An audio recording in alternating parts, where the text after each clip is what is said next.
అందరికీ నమస్కారం. Print media వారికి ప్రేక్షకులకి నా హృదయపూర్వక నమస్కారం.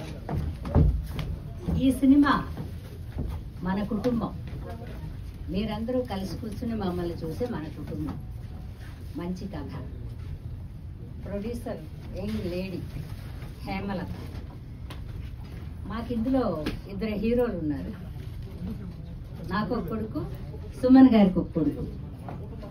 వాళ్ళిద్దరితోనే ఈ కథ మొదలవుతుంది, వాళ్ళిద్దరితోనే ఈ కథ ఎండ్ అవుతుంది.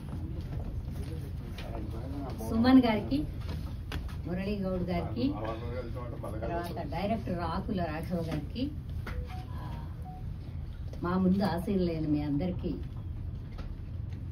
నా నమస్కారాలు తెలియజేసుకుంటున్నాను. ఈ సినిమా కథ చాలా బాగుందండి. సింపుల్గా చక్కగా ఒక పల్లెటూరులో తీశారు. పాటలు కూడా మనం వినడానికి వీలుగా ఉన్నాయి. సాహిత్యం అర్థం అయ్యేలా చక్కగా ఉన్నాయి. అందరూ ఒక 3-4 పాత వాళ్ళు, తత్మ వాళ్ళందరూ కొత్త వాళ్ళు. ఆయన కూడా చాలా డిసిప్లైన్గా చాలా చక్కగా తీశారు. ఇలాంటి సినిమాలు ప్రోత్సహిస్తేనే ఒక మంచి మంచి కథలతో సినిమాలు వస్తాయి, మనం అందరం కూర్చుని చూసేలాగా. ఈ సినిమా కుటుంబంలో ఉండే వాళ్ళందరూ చూడొచ్చు. అన్నదమ్ములుగా ఉండేవాళ్ళు ముఖ్యంగా వెళ్ళి చూడాలి. ఎందుకంటే ఎందుకు కలిసి ఉండాలో ఈ సినిమాలో కథ చెప్పారు. చాలా చాలా బాగుంది. మీ అందరికీ నమస్కారం. సినిమా రిలీజ్ అయ్యి విజయవంతం చేస్తారని కోరుకుంటూ సెలవు తీసుకుంటాను.